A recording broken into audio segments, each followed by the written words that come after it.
한편 때를 같이하여 협곡회담에서 실패한 제후는 공자와 노후를 이간시킴으로써 예의의 밝은 사람을 꺾으려고 하였다. 제후는 용맹한 장군이나 기민한 정치가를 보내는 대신 미인계를 써서 가무에 능숙한 8명의 미녀를 화려한 옷을 입혀 120필의 준마와 함께 보냈다.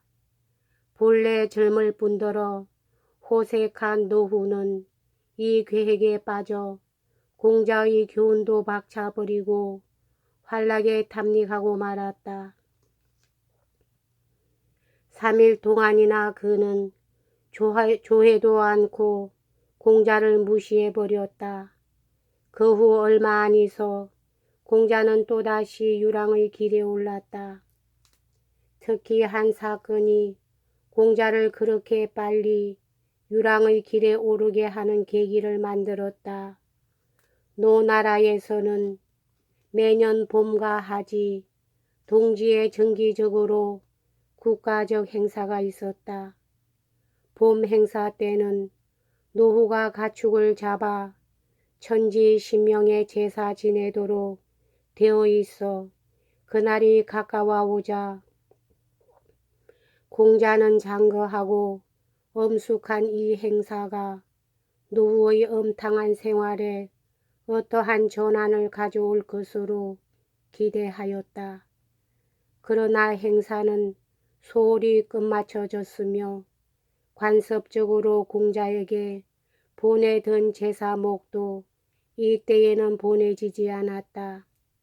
실망하고 염증을 느낀 공자는 바로 사표를 냈으며 몇몇 제자와 함께 노나라를 떠나고 말았는데 그 해가 서력 기원전 497년이었다. 그 다음 14년 동안을 공자는 아껴주는 곳, 그의 정치 이상을 실천할 수 있는 곳을 찾아 이 나라 저 나라로 돌아다녔다. 그의 유랑에 관하여 자세한 기록은 없으나 공자는 처음에 위나라로 간 것으로 알려졌다. 위나라는 인구가 많고 또한 크게 발전할 소지가 있는 나라로 공자는 재빨리 산업과 교육 진흥의 필요성을 알아차리고 제자들에게 이와 같이 맹세하였다. 나에게 만일 직책을 맡긴다면 1년 안에 상당한 성과를 올릴 것이고 3년 안에는 완전한 성공을 거둘 것이다.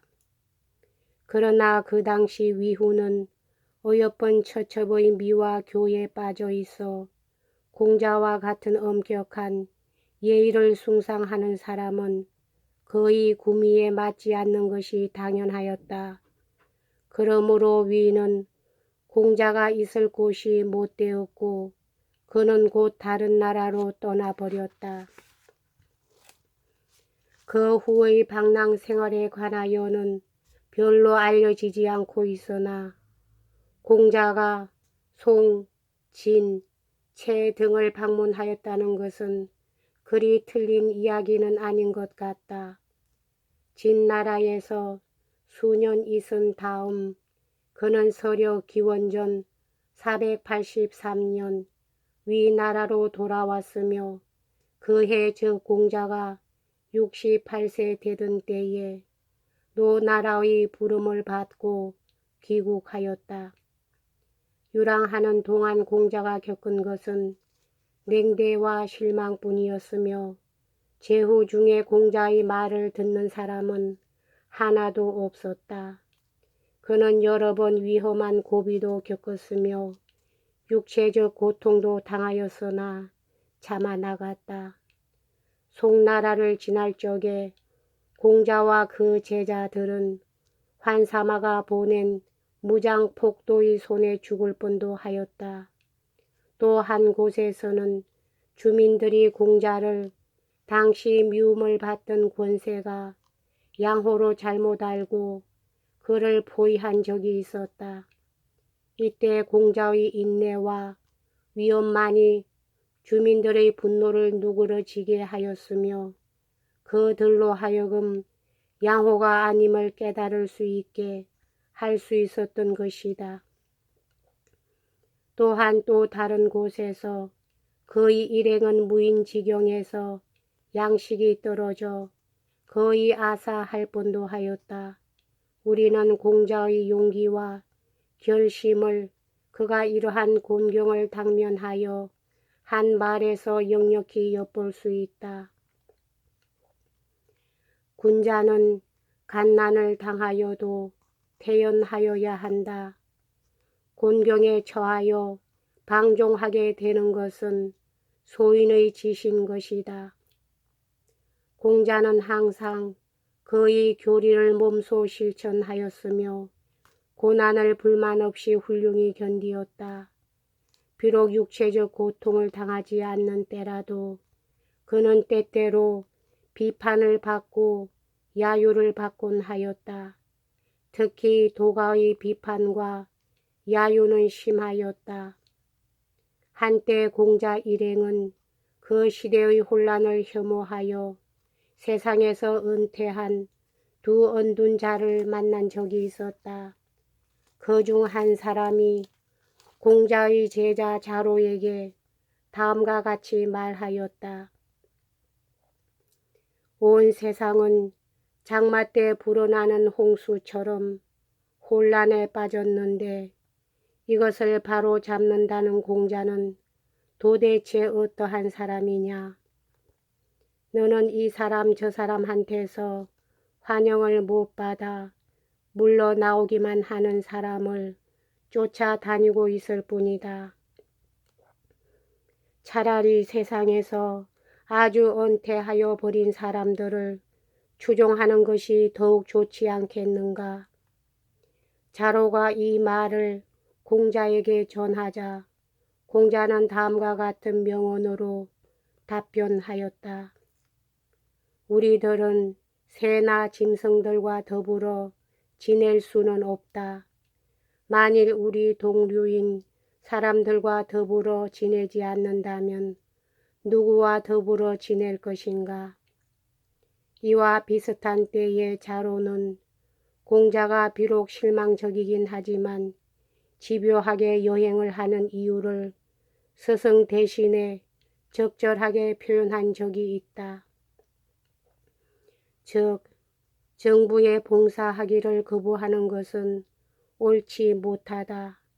노유 간의 관계가 유지되어야 한다면 어찌하여 치자와 비치자의 관계가 단절되어도 좋단 말이냐. 만약에 단절되어도 좋다면 그것은 자기 하나만의 결백성을 유지하기 위하여 인간관계라는 더 중요한 것을 무시하는 결과가 될 것이다.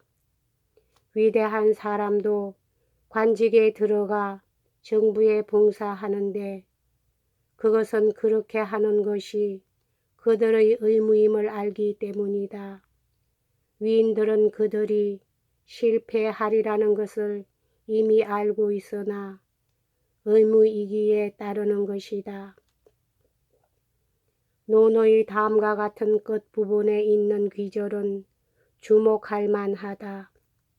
자로가 하룻밤을 지내려고 시멘이라는 고을에 당도하였을 때 승문지기는 어디서 오는가 하고 물었다. 자로가 공자에게서 온다고 답변하였더니 문지기는 공자라는 사람은 비록 그가 하고 있는 일이 허사인 줄은 알고 있지만 무엇인가를 실천하고 있는 사람이 아닌가 하고 되물은 적이 있다. 이 마지막 귀절이 공자의 사실 그대로의 모습을 말하여 주는 것이다. 여기까지 하겠습니다.